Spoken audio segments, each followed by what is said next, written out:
critical component for building more immersive experiences.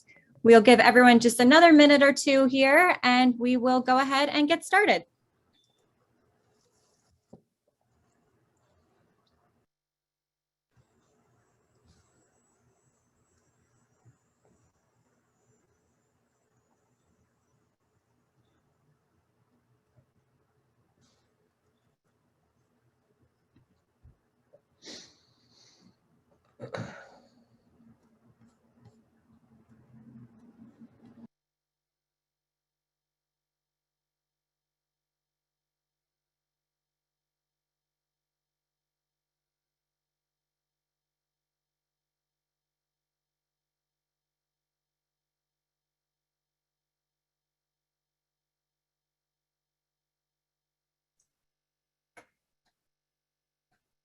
All righty, just a few minutes after the hour here, we'll go ahead and kick things off. I will introduce you, David Hegarty, Senior Director of Solutions at R2 Integrated, to kick us off today for creating meaningful moments tailored to every audience segment. Thank you, Brittany. And thank you everyone for taking the time to visit with us today. I'm joined with my esteemed colleague from Forrester, Nigel Fenwick. My name is David Hegarty. I'm a 20+ year veteran of the digital industry. My background predominantly is content management. I worked at Epsilon, where I worked in the Adobe digital solutions team, where I helped define what was called the integrated digital offering, where we tied Epsilon data to the Adobe Marketing Cloud. Previous to that, I worked in a variety of content management firms, Percussion, Hippo, Bloom Reach, as well as being certified in a few other products. And I started my career at MIT, where I was the IT and system administrator for the MIT Alumni Association, where I supported their first $1 billion endowment and the acquisition of Bose Corporation as an in-kind gift. My job here is to assist our colleagues and partners in tying or stitching together a data-driven ecosystem to enable tailored experiences or people-based marketing for every audience and segment. And with that, I'll hand it over really quickly for an introduction to Nigel Fenwick, Industry Analyst at Forrester. Thanks, David. That's great to be with you, and it's awesome to have the opportunity to share a conversation with you today. I'm covering research for Forrester around digital transformation, have been since 2012, where we did our first research and published our first paper on that. And former CIO and CMO for a tech company, CIO for Reebok in the past in the UK. So I've got a diverse background that I'm very happy to leverage as part of the research I do with executives in digital transformation. So looking forward to the discussion today, David. Thank you. Excellent. Well, we'll jump right in, and we're going to start with something that everyone has probably never heard of before, COVID. What we've seen is the pandemic has done a number in flipping the world upside down, both personally and professionally. And many people understand that there's a opportunity in chaos, or there's an opportunity when presented with disaster. And what we see is the opportunity that people are embracing is the future is digital. As the pandemic and as COVID has sort of rewritten the rules for the business world, we're recognizing, and Forrester is supporting this with their research, that every firm now is recognizing that the digital business transformation is not an option, but is paramount to their future success. So we'll start that off. We didn't name the CIO of that manufacturing firm because we felt it was applicable across all the board in the sense of how are people responding. And we at R2I, well, what are we? Well, we're a modern agency, if you will. We integrate technology and accelerate results by driving data and content across all channels to produce people-based experiences. So look at us as an interactive agency plus system integrator, and you have your R2I capabilities. So with that, we're going to jump right into the research presented to us by Nigel and team. And one of the first questions I would pose to Nigel is what we're seeing in the field, again, is this pandemic has flipped the business world, where previously people were very focused on things like acquisition, conversion, and retention. They were focused on building, if you will, the customer base, but maybe not so much in thinking about the technology as the enabler, but as sort of part of the package. So as digital businesses are redefining their business model, I would pose the question to you, Nigel, which is, what would you say firms are doing today to adopt digital transformation in general? We see here at the top that accelerating the shift to digital business, is a main priority. And I was wondering if maybe you could speak a little bit to that, and then I could apply that to some real world examples that we're seeing with firms in market today. Sure. Well, I mean, just to clarify, in terms of what this slide shows, it is really highlighting what executives feel are the priorities in their business, and the most critical were ranked here. And for the first time, we actually saw in this data point, which we've been tracking for a while, that accelerating the shift to digital business rose to the top last year. And as opposed to typically growing revenue, reducing costs, so those sort of the biggest things there. Accelerating customer experience and improving customer experience has always been a high priority as part of digital transformation. And so when you ask about, well, what are the things that firms are doing, for sure, improving customer experience is probably one of the most important things that companies do. And typically the less mature companies start there. The more mature companies are really accelerating how they create value for customers through the use of technology. And so they're seeing, applying technology in a different way. They're thinking about technology as an accelerator of revenue growth. And that's a real difference between, say, the less mature and more mature firms. So, it does depend on where you're at on the maturity curve as to what companies are typically doing. But improving customer experience is kind of the table stakes almost nowadays for how to develop a sort of a digital strategy, if you like. And the ways that more advanced firms can improve customer experience tend to be a bit different from the ways that less advanced firms are doing it. Indeed. And one thing I would add to that is, if we look at the bottom, one that I find is really interesting, and I like to use the word people-based marketing or people-based experiences, because the employees, the partners, even the competition today are part of this platform revolution or this platform. So if we think of the data that's shown to us, accelerating that shift to digital business is indeed focused on revenue, right? And engaging consumers and prospects. But this idea that you have a strong remote workforce today, Nigel, right? Your data supports that, even though it may not be the number one priority or the most critical priority, if we look at the experience of employees, right, the people who drive the revenue and the reduction of costs and the improvement of products and services, we can see that the third most critical priority, around 40%, is also improving the experience of the, if you will, the employee and the firm itself. So I think that's a really telling sign that this idea of being customer-centric is beginning to change into the idea of people-centric, being able to reach Nigel and David as consumers, but enabling David and Nigel as employees so that they can do their job better. And in between are sort of the tactics, right? How do we improve the business? How do we use data? How do we reduce costs? Well, one of the ways you can do that is enabling the employee so you can accelerate that shift to a digital firm. There's also a recognition that every employee is typically there to serve a customer in one way, shape, or form, right? So the more we can improve the employee's ability to do that, the greater we can create value for customers, and with and also respond to rapidly changing customer expectations, changing market forces, etc. So really empowering employees is fundamental to success here, for sure. Indeed. Yeah. Oftentimes I'll speak to the idea of agility and data driven. And as you stated, the business model today is no longer singular, it's multifaceted. And this is a great segue to the next slide. And you mentioned already this idea of maturity. How do you transform experiences? How do you transform the business? And then for me in the center at the far right, that transforming of markets, where you become people-based. So I would ask, do people underestimate this journey, or are you seeing, like we are, that an honest assessment of where they are and that maturity is still a bit of a struggle, Nigel? Or how did Forrester and yourself assist people in recognizing something that may not be so easy to deal with, which is you may be a beginner, although you may see yourself as advanced? Well, so the challenge is actually, thinking about, well, what goes into this overall maturity assessment, and we put a lot of criteria into assessing a firm's maturity. So it's not just looking at, say, customer experience. It's not just looking at whether they've moved to the cloud for technology or anything like that. It's a composite of a wide number of factors we look at across the spectrum of companies.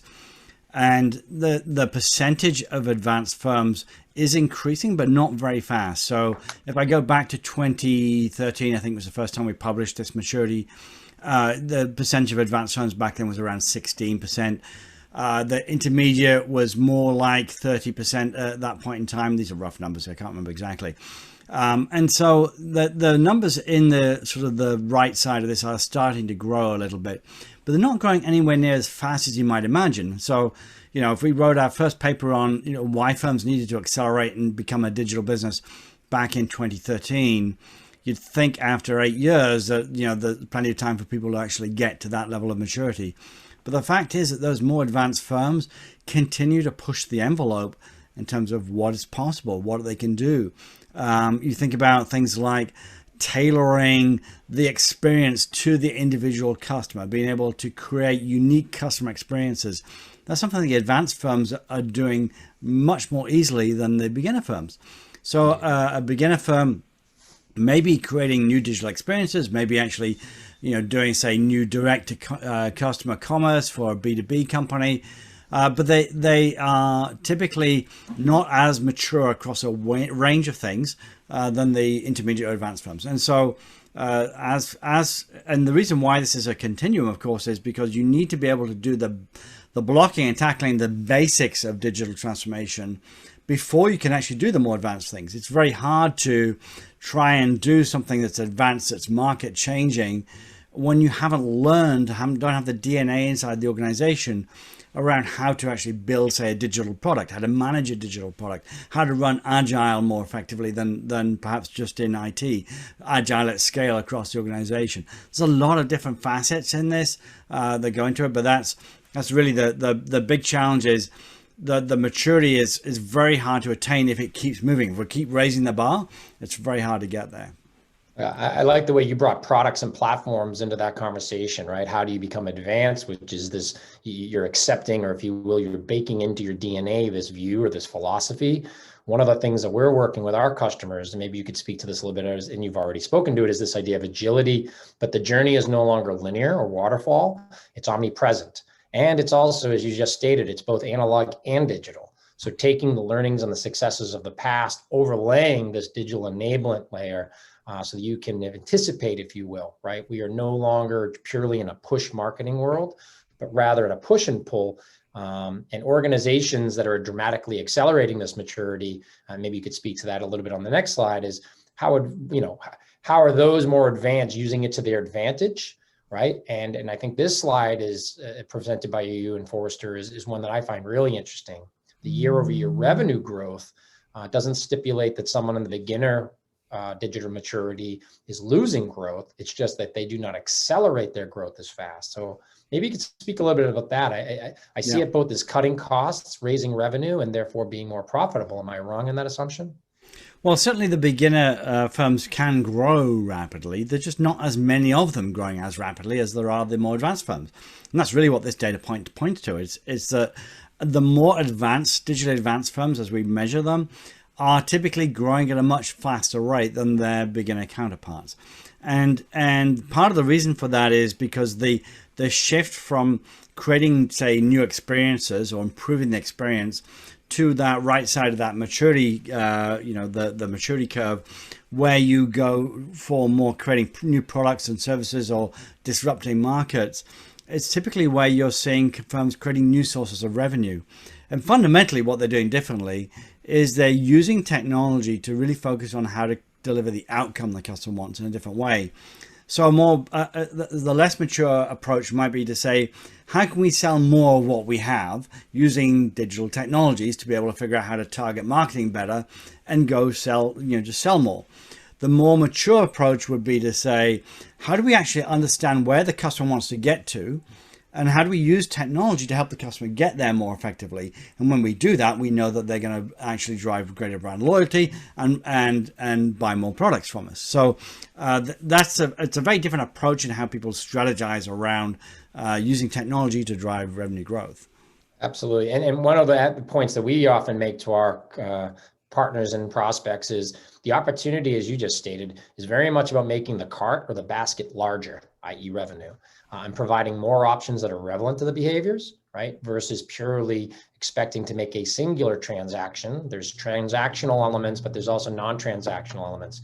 We're working with a large financial services brand right now where we're educating them on how data can produce these non-transactional moments. When you walk into a branch, maybe just offering somebody a happy birthday, it enables that affinity, if you will, the word that you use there, that advocate.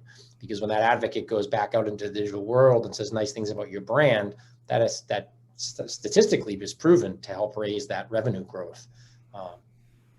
So when we think of now this idea of tech rationalization, maybe you can speak to this a little bit in your research, but how has the pandemic affected the idea of transformational investment, right? So the idea of, we used to purchase technology for the sake of technology, I feel, whereas not just the pandemic, but the last few years where digital transformation has really taken a front seat, if you will.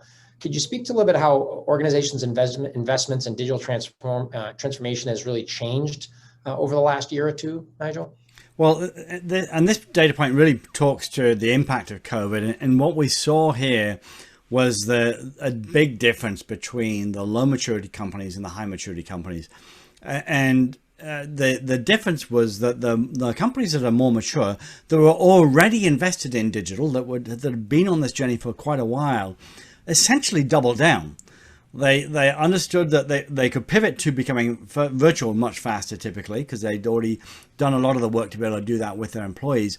And they doubled down on the investments they needed to accelerate that digital journey going further. And by contrast, the less mature firms were typically more likely to hold or freeze budgets, or even reduce the amount of money being spent to try and conserve the cash flow. So there's a stark contrast between companies that understood how to thrive in the digital economy and companies that hadn't quite got there yet. And you see that playing out the way they invested in tech. So that's really what this illustrates. It's that if you're advanced, you can accelerate and go forward faster. If you're less advanced, then you're doing a lot of blocking and tackling and trying to conserve cash flow as much as possible. Still doing some investment, but not quite as much as the more mature firms.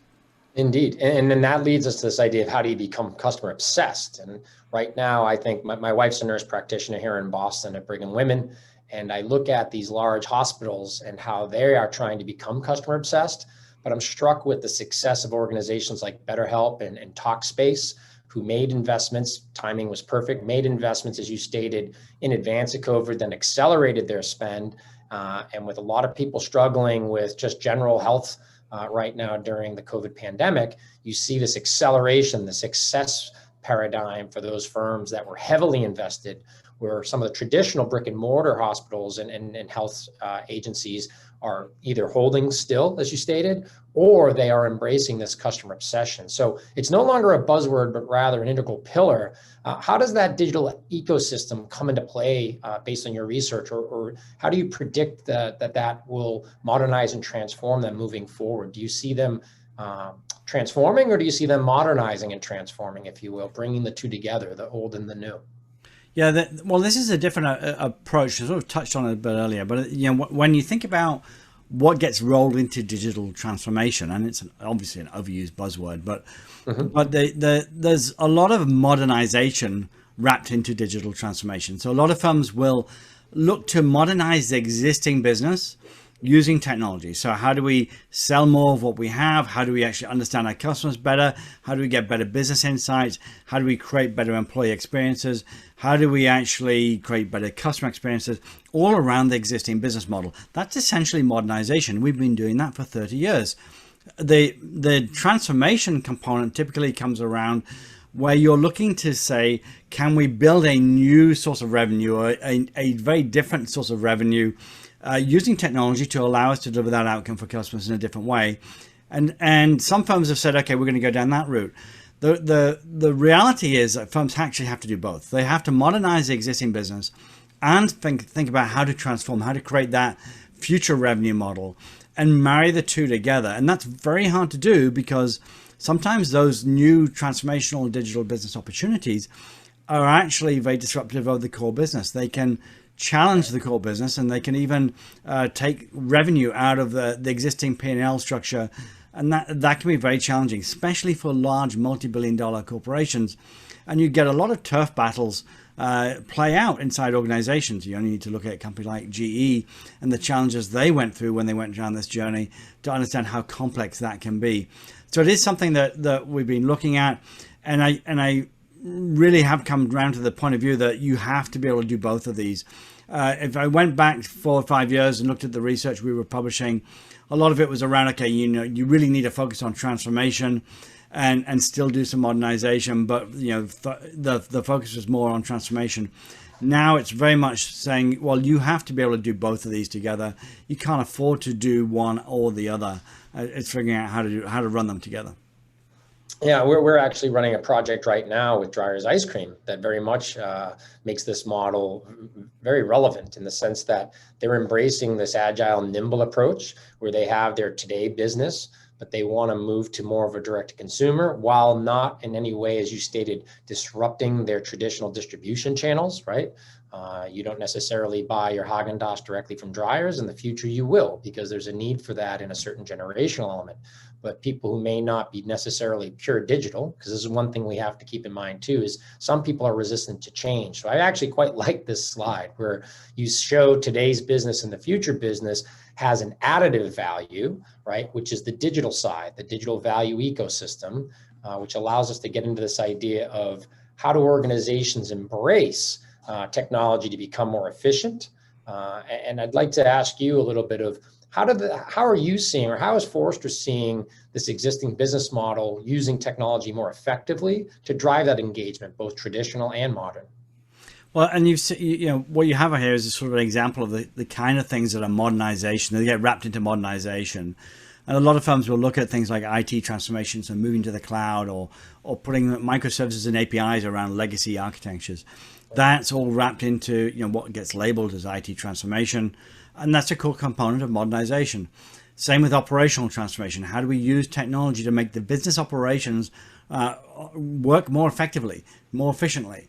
And we're seeing a lot of AI applied there, especially in markets that you may not have seen a lot of technology applied to, like mining, for example. So there's a lot of operational transformation happening. Customer experience transformation, as we've talked about, is a core component of modernization. It's still around the existing business model, but you're able to create value through improving those existing services. And that's tied into sales transformation, obviously new channels, new commerce channels, etc. And marketplaces is a key component of what we're seeing accelerating very rapidly. The last year and this year is the use of marketplaces in B2B and B2C. Obviously, digital marketing gets wrapped into that as well. And then this idea of improving the way we make decisions inside the organization, and often using AI and machine learning to do that. So these are often different siloed elements of a modernization that gets labeled as transformation, and very often funded by different departments. And what is crucial, of course, is to be able to figure out how to do this and look across all of those different silos and unify them across the organization. And still be able to do them very tactically, very quickly, but make sure that they're supportive of each other, because they have to integrate to be effective. And that's one of the challenges that, if you have a very tactical, siloed approach to say digital transformation, you can end up with a lot of separate components that are on the surface work well on their own, but don't necessarily integrate well together to help the organization accelerate into the future. Outstanding. I just had that conversation at an airport the other day, dropped my daughter off at the University of Alabama. I was sitting next to a gentleman who runs sales for a very large manufacturer, and I actually showed him this slide. He was on the phone next to me talking about why he couldn't understand that the CRM that he was using didn't have any of the insights for post-purchase. So for instance, and I showed him the slide and I said, well, if you understand how the cloud and the data can increase your operational transformation by making you aware of the positive and negatives of the experience, you can't transform your sales, and therefore your decisions can't be properly articulated. So if we have an online support or a self-service call where someone's struggling with the product, an AI or ML, or for that matter, even a human rule can create a trigger so that the sales rep can now understand that Nigel or Dave are struggling with the new product they purchased. That may create a negative. If they are aware that a person is struggling with the product, then someone can make a phone call and facilitate a better experience by saying, hey, we saw you on that self-service portal where you were reading the manual. Is there anything we can do? Is there a problem? Before they return the product, right? Before they produce additional cost and reduction of revenue, you can be more proactive or predictable if you will, in your actions. And now that decision transformation is actually increasing affinity, again, to use your word, and enabling and elevating both revenue and sales transformation. So I really like the way Forrester or you stitch these together, because again, it's not a linear journey anymore. As you stated, it's an integration of various facets. And I think that's a great segue to this idea of how do we translate perceived value, right? Is it just the buying of a product and hoping it lasts for some time? I believe it's, as you guys state here, and maybe you could speak to this, Nigel, is modernization is not enough, obviously, but the blending of the expectation of the consumer and then facilitating an experience. Maybe you could speak a little bit around experience over expectation, and how do we translate perceived value, or how does it translate? Yeah, thanks, David. I mean, I use this formula because a lot of people get hung up on how do we actually show the value of transformation. And there's a lot of people will say transformation efforts have failed. And I think what's at the heart of that is that they don't understand this equation. And so I use this to highlight this particularly for CFOs, CEOs, to help them understand the kind of what's going on in the market.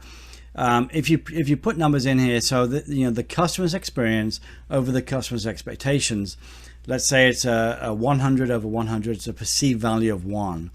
What a lot of firms will do is they'll say, okay, we want to invest in improving the customer experience. So let's say we're going to put in $500,000 into this big initiative to improve the digital experience of the customer. And when we do that, we know that we're going to sort of lift that number at the top, say to 200 over 100, we'll see a double of the perceived value. And so we'll attract more customers, we'll retain customers, and we'll grow revenue. And so that's the mindset they go into it. What they forget, though, is that the expectations are continuously rising. If you just click one more, David, you'll see it's, sure. There you go. So the expectations are going up, and the perceived value, if you're not careful, will end up dropping because it's not, your experience isn't being delivered fast enough to meet those rising expectations. This is why a lot of firms will say that their transformation failed, because it was focused entirely on customer experience, and they weren't able to get ahead of this equation and improve the experience faster than expectations are rising.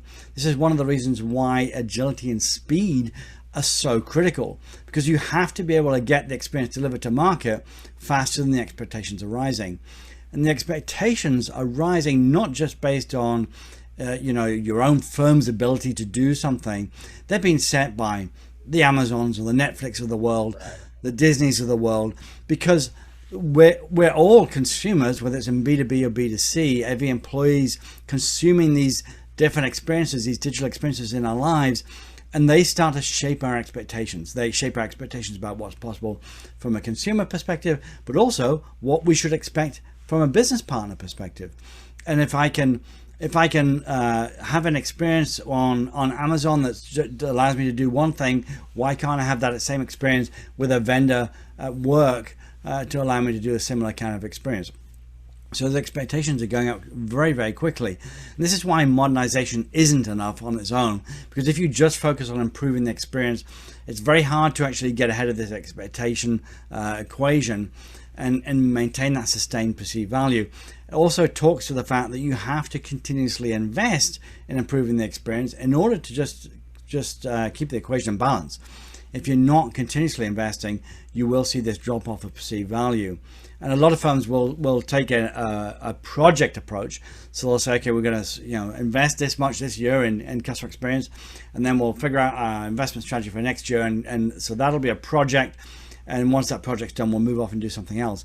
You have to really look at this as much more of a product-centric viewpoint, that those experiences need to be sustained continuously by continuous funding and evolving them continuously as new capabilities come along. And this is something that really sits at the heart of successful transformation versus the less successful ones. I think it's a tremendous slide. If we think, and we've all have had this experience, the ride sharing app versus the traditional livery or taxi service. The experience that was created by the ride sharing apps, Lyft and Uber and others, really changed the expectation of consumers. In Boston here, when you got into, Boston cab, or you're in New York City and you get into a yellow cab, that perceived value, regardless of the quality of the driver or the expertise of that driver, was dropped because the experience was not the same as the ride sharing app. they either didn't arrive on time or the vehicle wasn't clean. And now you see taxi services really trying to change the experience as best they can to match that new expectation of the consumer. So I think this is a tremendous formula because I think it's applicable across the board. Now, this idea of digital business transforming is a quick shift in thinking. Maybe you could take a moment and discuss how are the organizations using technology to disrupt both their own thinking and this idea of customer outcomes, right? Well, yeah, I love this quote from Einstein that really you have to change the thinking in order to be able to solve the problems that we face. You can't solve the problems by using the same kind of thinking you had when you created them. And so this is at the heart of transformation. It's really about thinking differently about the business, thinking differently about how you use technology to create value for customers, and doing things differently as well. So things like how fast can you create value through technology is important. If you do another 2 clicks here, David, and then we'll just build out a slide. And so that also gets you into the startup approach, which is really thinking about, can we be nimble in how we go out and test ideas, learn from that, and pivot as needed to create value in different ways for customers, rather than doing kind of a waterfall approach to how we release technology. And can we really think about how to be disruptive in the marketplace? So how do we use technology to do something fundamentally different? You know, you mentioned sort of the Uber, Lyft change in the taxi market there, David. Well, they didn't really do anything different. They took an existing model and said, okay, we're gonna put it into a package and allow customers to do things differently using the technology that's available to us to focus on delivering the outcome the customer wanted to get to. Well, they have multiple customers, of course, but the consumer wanted to be able to go from A to B easier, less friction, you know, so being able to know how long it's going to take for a car to get here and being able to pay for it easily, but also for drivers as a customer, being able to actually help them schedule their rides and work the hours that they want to work. So a very disruptive way of thinking about that. And I, you know, ironically, I used to use a taxi app in San Francisco that would allow me to do exactly what Uber did, which was to go in and request a taxi and see where it was on its journey to my location. The only thing I couldn't do was actually pay for it through the app at that time. But that was years before Uber came out. So this idea of they didn't necessarily take new disruptive technology, but they disrupted it by the way they thought about the problem and solved the problem in a fundamentally different way using the existing technology today. That's the change thinking component here. I really, you see some examples of that in this slide, exactly, right? Yeah. So this is the kind of ways that we see firms doing it, right? These sort of disruptive approaches. So data insights as a service is a very common one where firms are saying, okay, we have this lots of data. How do we actually leverage the data to be able to create value for customers and help them deliver an outcome in new ways? And so some examples I put in here, like Corteva Granular, who are helping farmers figure out how to actually solve the outcome they want. They don't want to necessarily go buy seed and pesticide and fertilizer. The outcome a farmer wants is higher yield per acre. So how do we use data to help them get to greater yield per acre? And so that's what the Corteva Granular Services is really designed to do. The same with the Weather Channel, helping businesses understand weather data and how to use that weather data to maximize future revenue. So that's data insights as a service. Products as a service is kind of a hot topic, which is really we have an existing product. Instead of selling it to a customer, can we actually allow them to rent it essentially and pay for it in terms of the outcome they get from that product? So Kaiser Compressors is a great example of this. They sell compressed air machines, right? Those machines that allow manufacturers to use compressed air tools or use compressed air on a production line. But rather than selling the equipment and providing maintenance services, they're also now offering this compressed air you can buy by the cubic meter. And essentially you sign up for a contract of so many cubic meters of compressed air, and they will put the machines in place and run them and maintain them for you. And you don't need to worry about any of the capital expense. You're simply paying for the cubic meters of compressed air. So that as a service model is quite popular. And then you see the idea of digitizing existing products. So how do we put sensors into the existing products? I use an example here of Rolls-Royce, but there's plenty of others. John Deere, I think you mentioned that there's Nest is a great example of that. The Nest thermostat, Ring doorbells. These are all traditional products that have become digitized because we can put sensors in them, pull data out of those, and create more value for customers as a result of digitizing those products. On the flip side, you have services, and you say, okay, well, how can we use technology to digitize services? And there's some great examples of the financial services industry and in the healthcare industry of firms actually using digital to enable outcomes in a different way. You take a look at, say, Robinhood and using that to create opportunities for a whole new rank of investors to figure out how to actually invest and be successful and learn from failure as well at a much easier rate. So there's lots of examples in the financial services industry and the healthcare industry for that. And the final component there is platform models, which is really this ability to leverage the ecosystem to create value through it, and actually deliver more value to customers because of the partners you're able to bring into that ecosystem. And so you start to see, companies obviously like Airbnb, Lyft, and Turo are platform vendors. They create value through the platform. But then there's, the marketplace vendors like Amazon or Arrow or SupplyOn that are bringing other partners into the marketplace to create value. And they're disrupting those markets by virtue of the fact they're creating more assortments for their customers through that marketplace. I really like the Kaiser Compressor model as well as Robinhood. And the reason I bring that up is this idea of customer obsession and outcome-focused business strategies, right?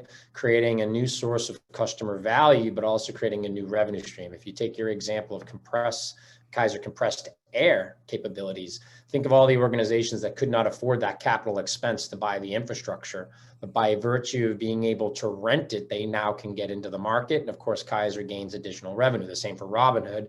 You may not be able to buy a Bitcoin at $60,000 or $40,000, but you might be able to buy a share or percentage. And then facilitating, as you stated, a whole new revenue stream and a whole new access point for people to join the market that may not traditionally have access.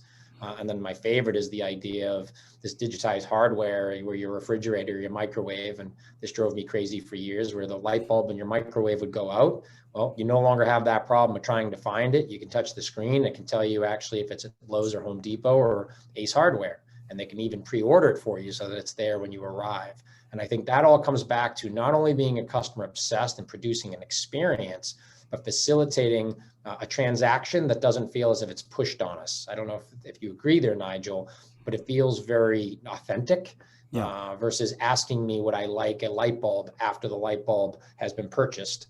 They're facilitating me with this insight as a service to help drive a need or a want.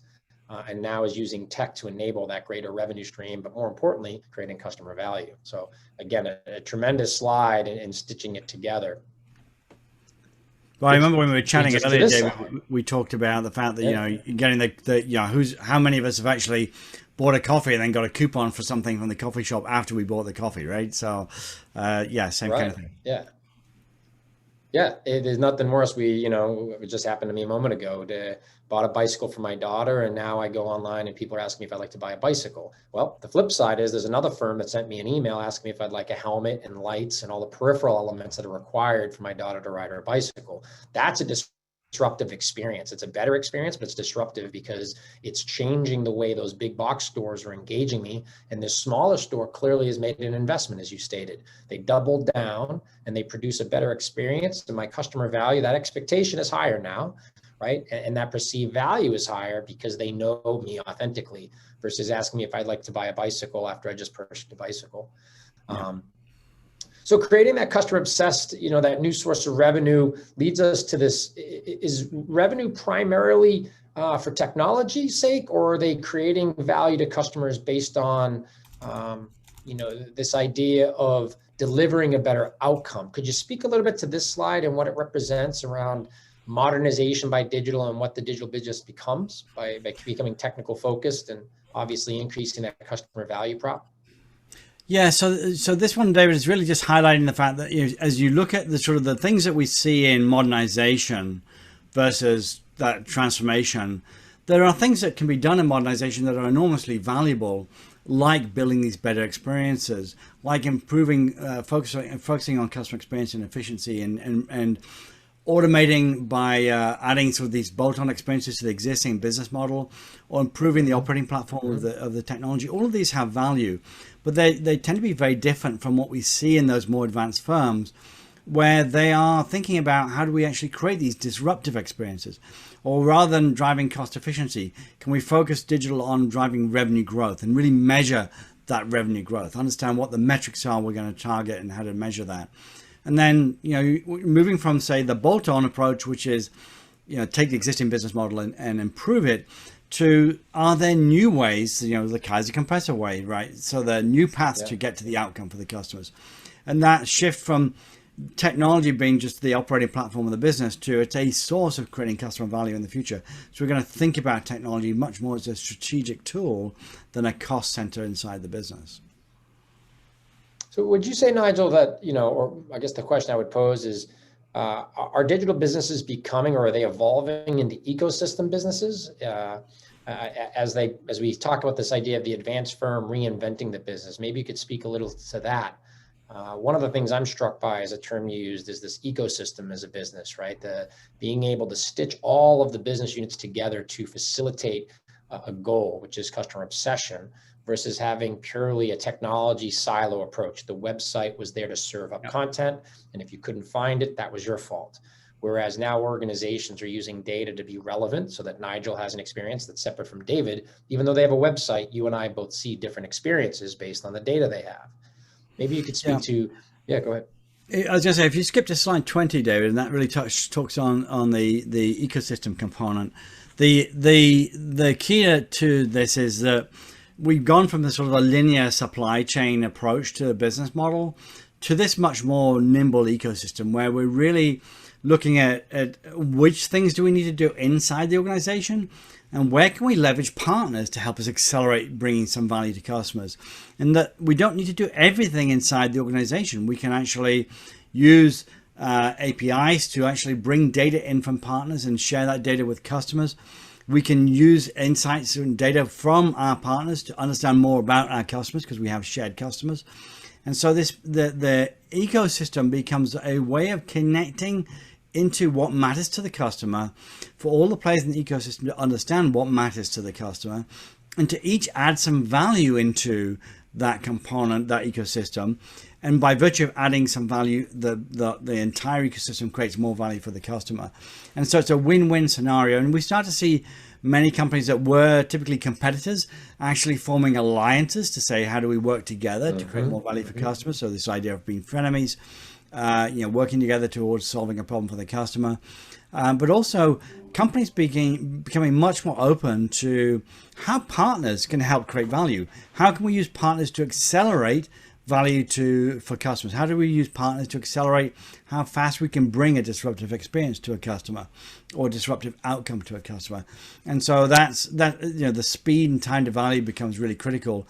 And this is why ecosystems becomes an important part of that, because it's a way of reducing that speed to the outcome, the path to the outcome. Yeah, and we see that in market with R2I, specifically in the CPG and the healthcare manufacturing verticals, Nigel, where you make a product and then you distribute it. Let's just use an example. You make 100 chocolate bars, and you hope those 100 chocolate bars are purchased based on the distribution model.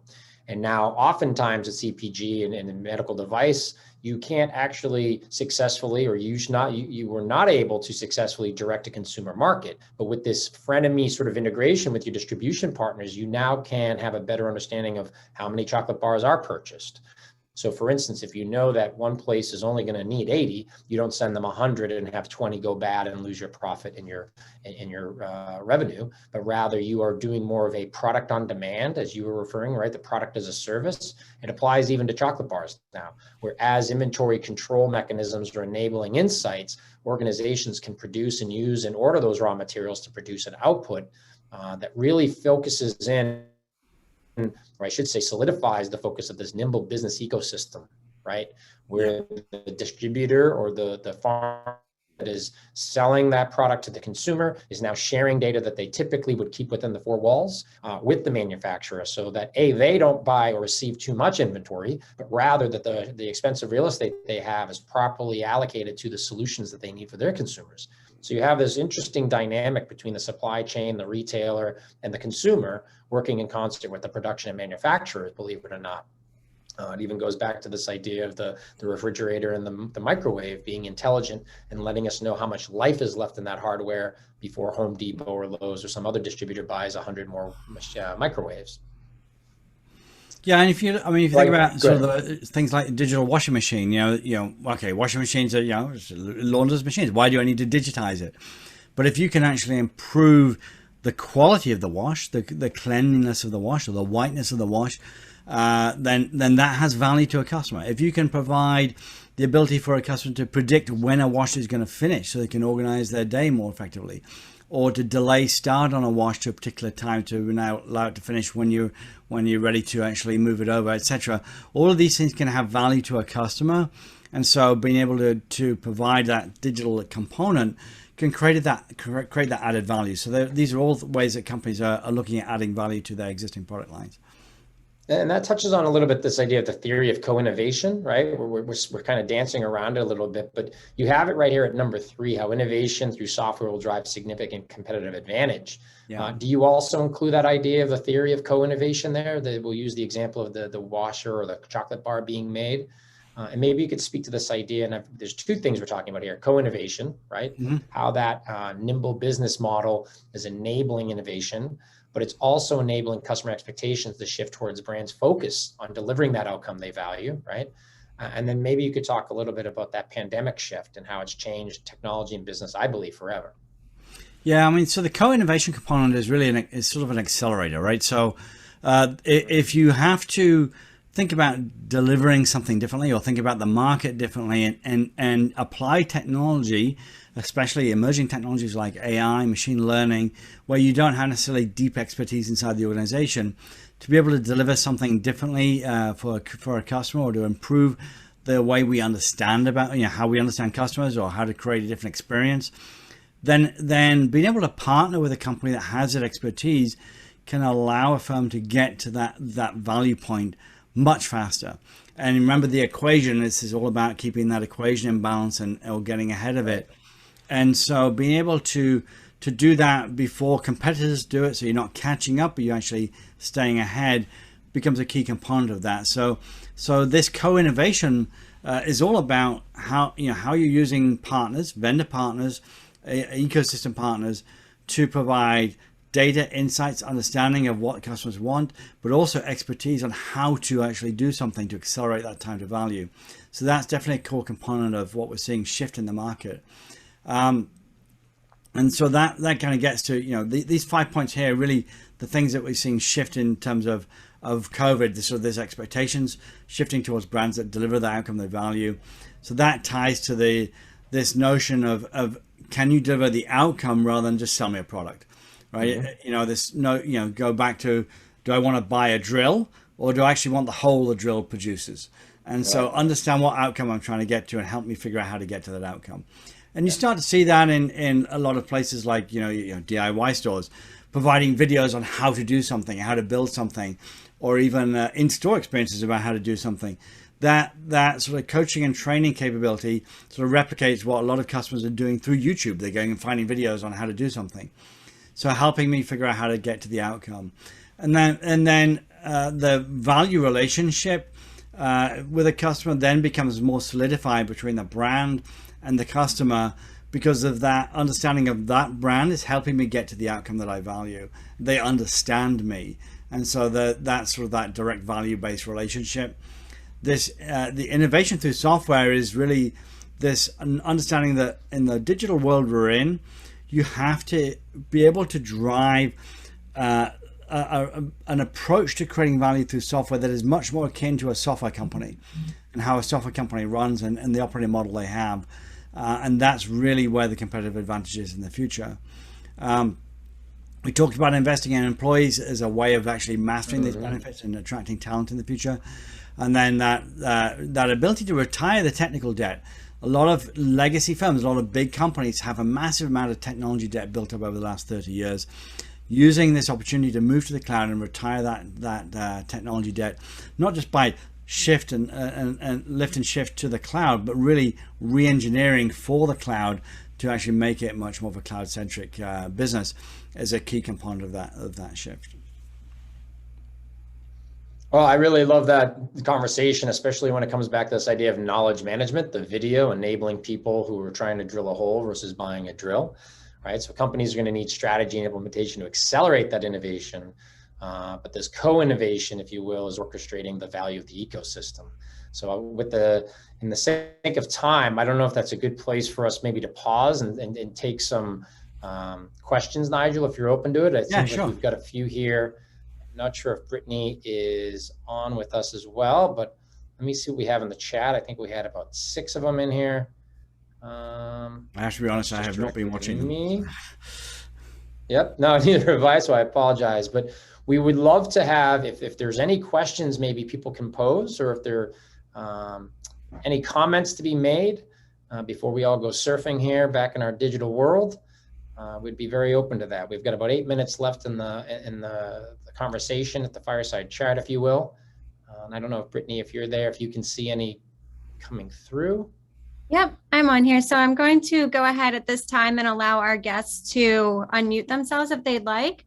I did drop a note into the chat. If anyone would like to ask any questions live, you can feel free to use the chat box for that as well. But everyone should have talking capabilities at this time if anyone wants to weigh in or join the discussion.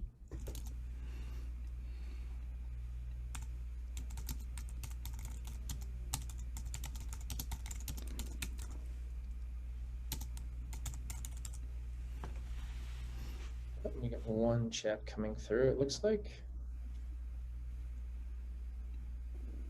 All right, so I'm just going to bring us.